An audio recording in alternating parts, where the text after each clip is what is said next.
सभी को मालूम है कि गत दिनों जो पहलगाम में जो टेररिस्ट अटैक हुआ और इसमें लगभग 28 से 30 के बीच में हमारे भारत के जो नागरिक हैं वो शहीद हुए और इंजर्ड भी काफ़ी लोग हुए। तो उसको देखते हुए हमारी भारत की सरकार ने जो कदम उठाने चाहिए थे, जो ज़रूरी कदम थे, वो कदम उठाए। तो उनमें जो सबसे इम्पोर्टेंट जो 3 कदम उठाए गए उनमें ये था कि जो हाई कमीशंस, पाकिस्तान का हाई कमीशंस हमारे भारत में है, उसको विड्रॉ किया जाए। उसकी संख्या जो कर्मचारियों की वो 50% से 30% किया जाए। इसी प्रकार जो जल के मामले में भी कुछ कहा गया कि वो जल को भी रोकने की जो बात की गई वो उस पर स्टेप लिया गया। और सबसे बड़ा जो स्टेप लिया गया वो ये लिया गया कि भारत के अंदर जितने भी लोग वीज़ा पे पाकिस्तान के लोग आए हुए हैं उन सब के वीज़े को तुरंत प्रभाव से कैंसिल करके उनको अल्टीमेटम दिया गया 24 आवर्स का, और उनको भारत देश की बॉर्डर को छोड़ने का आदेश दिया गया। तो कुछ जो लॉन्ग टर्म वीज़ाज़ हैं उनको छोड़ करके, या डिप्लोमेट्स हैं उनको छोड़ करके, और तमाम जो पाकिस्तान की लड़कियां जो भारत में शादीशुदा थी, जिनके बच्चे भी हैं, उनको भी जो है, जिनको नागरिकता नहीं मिली थी उनको भी जाना पड़ा। जो लोग आए हुए थे उन सब को जाना पड़ा। आपने देखा कि बॉर्डर बढ़े हुए हैं। तो देखिए कि जो भारत में आते हैं लोग, जो भारत में वीज़ा लेके आते हैं, तो वो सरकार की परमिशन से ही आते हैं। उनकी वेरिफिकेशन होती है, पुलिस वेरिफिकेशन होती है, CID वेरिफिकेशन होती है, और भारत में जो लोग उनके रिश्तेदार हैं वो उनको स्पॉन्सर करते हैं, उनकी भी वेरिफिकेशन होती है, तब उनको वीज़ा हमारा भारतीय उच्चायोग जो इस्लामाबाद में वो देता है। अब सवाल ये है कि सीमा हैदर, जो सीमा हैदर है, सीमा हैदर हमारे भारत के अंदर जो है वो इलीगल तरीके से आई है। ना उसके पास कोई वीज़ा है, ना उसके पास कोई ऐसा कोई परमिशन कोई था। तो वो भारत में आई और भारत में आकर के फरीदाबाद के अंदर जो है वो पकड़ी गई और रबूपुरा के अंदर जाके उसके खिलाफ FIR दर्ज हुई। अब सवाल ये है, पूरा देश, क्या पूरी दुनिया इस बात को सुनना चाहती है और देखना चाहती है कि जब जो वैलिड वीज़ा पे भारत में आए हैं, जब उनको हमने मान करके कि भाई पाकिस्तान के लोग हैं, यहाँ से भारत को छोड़ें और भारत को छोड़ करके यहाँ से चले जाएं, तो सीमा हैदर पे ये फैसला लागू क्यों नहीं होता? सवाल है अब ये, उसको भी यहाँ से भेजना चाहिए। रहा सवाल लीगल भाई लीगल किसी बात का लगता है कि लीगल कोई अड़चन है, तो उसमें जो उसके खिलाफ FIR है, वो FIR को सरकार चाहे तो कैंसलेशन रिपोर्ट कोर्ट में दे सकती है कि हम इस FIR को कैंसिल कर रहे हैं और भारत सरकार ने ये फैसला किया है कि इसको हम डिपोर्ट करेंगे। उसको कैंसिल करके उसको डिपोर्ट किया जा सकता है, कोई भी अड़चन नहीं है। इसको यहाँ रखने का फ़ायदा क्या है? और मैं शुरू से ही कहता आ रहा हूँ, मैंने बार बार मुख्य सचिव को भी, भारत सरकार के सचिव को भी मैंने इस संबंध में गृह मंत्रालय को भी लेटर लिखे हैं और कहा है कि ये भारत सरकार, ये भारत की आंतरिक सुरक्षा के लिए बहुत बड़ा खतरा है। 9/7/2024 को भी मैंने लिखा है। इसकी एक वीडियो भी वायरल हुई थी जिसमें ये पता चला था, जो मेरी बातचीत हुई थी जो पाकिस्तान में इसका साथी है, उसने बताया था कि यहाँ वहाँ पर ये किसी ट्रेनिंग कैंप में जाती थी ट्रेनिंग लेने के लिए।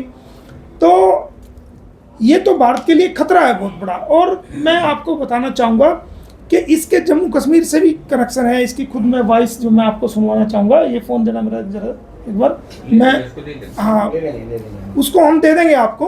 तो कैरी ऑन करो उसको, कैरी ऑन। तो वो कहती है कि जम्मू कश्मीर से मुझे फल और फ्रूट और ड्राई सब्जियाँ और फ्रूट ये सब आती है। तो इसका क्या संबंध है वहाँ से, कश्मीर से? हमें तो कोई फल दे के नहीं जाता, हमें तो कोई जो वहाँ से फ्रूट दे के नहीं जाता। ये कैसे एक रबूपुरा में बैठी हुई पाकिस्तान की, जो नेपाल के रास्ते से आई है, कश्मीर के रास्ते से नहीं आई, इसको लोग फ्रूट, ड्राई फ्रूट कैसे भेज रहे हैं कश्मीर से? इसका मतलब कहीं ना कहीं कनेक्शन है इसका। आज कोई इसके खिलाफ सुनने के लिए तैयार है, कल को कोई आतंकवादी इलीगल तरीके से भारत में आ जाएगा और वो बचने के लिए कहेगा कि भारत सरकार की जय, मोदी जी की जय और जो हमारे नेताओं की जय, तो क्या हम उसको बकस सकते हैं? भारत सरकार की जय हम कहेंगे, हमारी सरकार है। भारत के नेताओं की जय हम कहेंगे, हमारी सरकार है। हमारे नेताओं हैं जो देश की रक्षा के लिए रात दिन काम कर रहे हैं। इसकी ना वोट है ना सपोर्ट है, फिर इसको क्यों रखा जा रहा है यहाँ पर?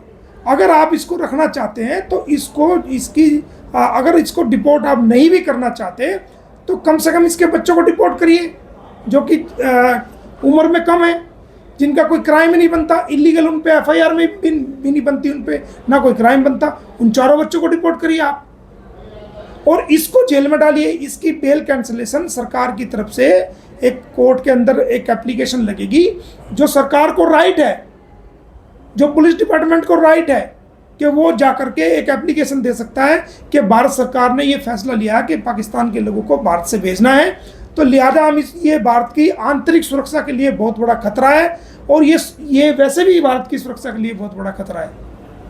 तो इसकी हम बेल कैंसिलेशन के लिए ये बार बार जो है ना, इसके इतने फॉलोअर्स हो चुके हैं और जो कश्मीर में भी इसके जो ना हाथ फैल चुके हैं, इसके कनेक्शन है वहाँ पर भी, तो इसकी बेल कैंसिलेशन के लिए एप्लीकेशन लगाई जा सकती है और इसको जेल में रखा जा सकता है। अगर आप डिपोर्ट नहीं करें तो इसको जेल में रखिए, बेल कैंसिलेशन करिए।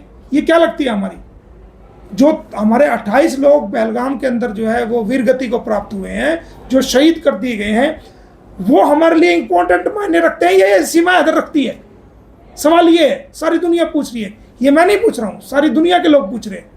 जो हमारे 28 लोग पहलगाम के अंदर शहीद हुए हैं, उनके बच्चों की पुकार को हम, उनकी चीख को हम देख नहीं सकते, उनकी माओं की चीख को नहीं दे सकते, उनकी बहनों की, उनकी बेटियों की, उनकी बीवियों की चीख को हम नहीं दे सकते, जिनको सरेआम जो है ना गोलियों से धर्म पूछ के जो है ना उनको गोलियां मार दी गई, उनको शहीद कर दिया गया, उनको श्रद्धांजलि देना, उनको प्रोटेक्शन करना, उन भारतीय नागरिकों की प्रोटेक्शन देना हमारे लिए इंपॉर्टेंट है, या इस सीमा हैदर को मेहमान नवाजी करना इंपॉर्टेंट है? क्यों रखा हुआ है हमने इसको बाहर? पुलिस सुरक्षा भी दी हुई है, सरेआम वो जो है ना वो सिम कार्ड यूज कर रही है, जो लोग उसको मदद कर रहे हैं उन लोगों पे भी कार्रवाई होनी चाहिए। वो सिम यूज कर रही है, कहां कहां वो फोन करती है, व्हाट्सएप पे किसे किसे कॉल करती है, कौन कौन सी इंफॉर्मेशन भारत के खिलाफ वो देती है, कौन जिम्मेदार है इस बात का? पहले हमारे भारतीयों की नागरिक सुरक्षा है, पहला हमारा देश सर्वोपरि है, इसकी सुरक्षा सर्वोपरि है। तो मेरी यही भारत सरकार से मेरी रिक्वेस्ट है कि इसको डिपोर्ट करिए, इसके बच्चों को डिपोर्ट करिए। अगर सीमा हैदर को डिपोर्ट नहीं किया जा रहा है तो इसकी बेल कैंसिल करा करके इसको जेल में रखिए, जैसे दूसरे पाकिस्तान के लोग जिन पे मुकदमे हो जाते हैं, जिन पे एफआईआर हो जाती है, उनको खुला नहीं छोड़ा जाता, वो जेल के अंदर रहते हैं, बेल हो जाने के बाद भी वो शेल्टर होम में रहते हैं, वो अंदर अंदर फ्री घूम सकते हैं, लेकिन वो बाहर नहीं घूम सकते। इसको बाहर खुला छोड़ना बहुत बड़ी आफत है, भारतीय इंटरनल सिक्योरिटी के लिए बहुत बड़ा खतरा है, क्योंकि ये फ़ोन भी यूज़ करती है, कई ऐप्स यूज़ करती है, व्हाट्सएप यूज़ करती है, कहाँ क्या इंफॉर्मेशन ये भारत के खिलाफ दे रही है, दे सकती है, इस बात का किसी को आइडिया नहीं है। हम सब सोच रहे हैं, और जम्मू कश्मीर में इसके रिलेशन है, खुद इसका वीडियो में इसकी बात है। तो इसके बच्चों को डिपोर्ट करें, अगर इसको भी डिपोर्ट करें, इसको नहीं डिपोर्ट करना तो इसको जेल में डालें।